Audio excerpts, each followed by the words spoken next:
Mettez Dieu en premier dans toutes les choses que vous faites, et regardez votre vie changer. Tout ce que j'ai aujourd'hui, je le dois à une seule chose, Dieu en premier. Vous voulez réussir? Alors écoutez-moi bien, mettez Dieu en premier. Numéro 1. Mettez Dieu en premier. Mettez Dieu en premier dans tout. Ce que vous faites. Tout ce que tu penses voir en moi. Tout ce que j'ai accompli. Tout ce que vous pensez avoir, et j'ai certaines choses. Tout ce que j'ai est par la grâce de Dieu. Comprendre que c'est un cadeau. Il y a 40 ans, le 27 mars 1975, il y a 40 ans. En mars dernier. Je sortais de l'université en ayant échoué. J'avais une moyenne de 1,7. Qu'aucun d'entre vous ne peut s'identifier à cela. J'avais 1,7 de moyenne pondérée. J'étais assis dans le salon de beauté de ma mère. Appelle-t-il toujours cela un salon de beauté de nos jours? Comment il l'appelle? Oui, et j'étais assis dans un salon de beauté. J'étais assis dans le salon de beauté de ma mère et je regardais dans le miroir, et je vois derrière moi cette femme sous le casque ses cheveux. Et à chaque fois que je levais les yeux, elle me regardait dans les yeux. Je ne sais pas qui elle était et j'ai dit. Vous savez, et elle dit, que quelqu'un me donne un stylo ou me donne un crayon, j'ai une prophétie. Le 27 mars 1975, elle m'a dit, jeune homme, tu vas voyager dans le monde. Et parler à des millions de personnes. Rappelez-vous, ayant raté l'université. Je songe rejoindre l'armée. Je ne savais pas ce que j'allais faire et elle me dit que je vais voyager dans le monde. Et que je vais parler à des millions de personnes. Eh bien, j'ai parcouru le monde. Et j'ai parlé à des millions de personnes. Mais ce n'est pas le succès, la chose la plus importante que j'ai eue. La chose la plus importante, c'est ce qu'elle m'a appris. Et ce qu'elle m'a dit ce jour et qui sont restés avec moi depuis. J'ai été protégé. J'ai été dirigé. J'ai été corrigé. J'ai gardé Dieu dans ma vie et cela m'a gardé humble. Je ne me suis pas toujours tenu à lui, mais il a toujours été avec moi. Alors restez avec lui dans tout ce que vous faites. Si vous pensez faire ce que vous pensez que j'ai fait, alors faites ce que j'ai fait. Restez avec Dieu. Non, numéro 2. Échouez magistralement. Exactement. Échouez magistralement. Aujourd'hui est le début du reste de votre vie et cela peut être très effrayant. C'est un nouveau monde. C'est un monde méchant et on ne vit qu'une fois. Alors faites ce qui vous passionne.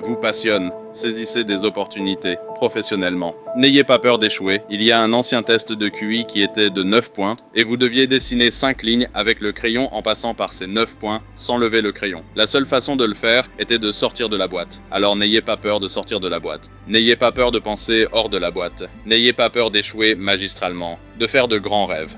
Mais souvenez-vous, les rêves sans objectif ne sont que des rêves, et ils finissent par alimenter la déception.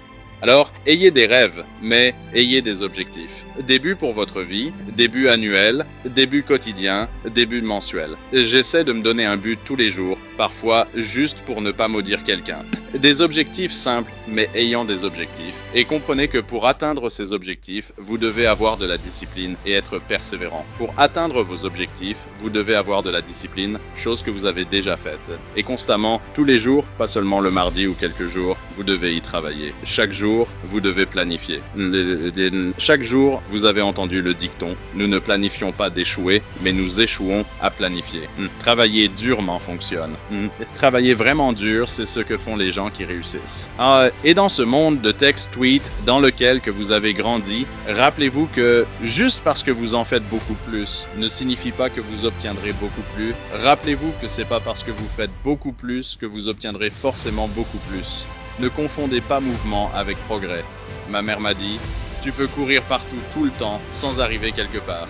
Alors continuez vos efforts, continuez à avoir des objectifs, continuez à progresser. Numéro 3, vous ne verrez jamais une remorque derrière un corbillard. Je le répète, vous ne verrez jamais une remorque derrière un corbillard. Peu importe combien d'argent vous gagnez, vous ne pouvez pas l'emporter avec vous. Et ce n'est pas combien vous avez, c'est ce que vous faites avec. Nous avons tous des talents différents. Certains d'entre vous seront des médecins, des avocats, des scientifiques, certains éducateurs, certains infirmiers, certains enseignants. Oui, ok. certains prédicateurs, la chose la plus égoïste que vous pouvez faire dans ce monde, c'est aider quelqu'un. Pourquoi est-ce égoïste? Parce que la gratification, la bonté qui vient à vous, le bon sentiment que j'ai d'aider les autres, et rien n'est mieux que ça. Pas des bijoux, pas de grandes maisons. Je n'ai pas de grosses voitures, mais c'est la joie. C'est là que la joie est d'aider les autres. C'est là que le succès est. Enfin, je prie pour que vous mettiez vos pantoufles bien sous le lit ce soir, de sorte que lorsque vous vous réveillez le matin, vous devez vous mettre à genoux pour les atteindre. Et pendant que vous êtes là-bas, dites merci pour la grâce. Merci pour la miséricorde. Merci pour la compréhension. Merci pour la sagesse. Merci pour les parents. Merci pour l'amour. Merci pour la gentillesse. Merci pour l'humilité. Merci pour la paix. Merci pour la prospérité. Dites merci d'avance pour ce qui est déjà à vous. Voilà comment je vis ma vie. C'est l'une des raisons pour lesquelles je suis là aujourd'hui. Dites merci d'avance pour ce qui est déjà à vous. Le vrai désir dans le cœur pour quelque chose de bon est la preuve que Dieu vous a envoyé à l'avance pour indiquer que c'est déjà vôtre. Je le répète, ce véritable désir dans le cœur, cette démangeaison que vous avez.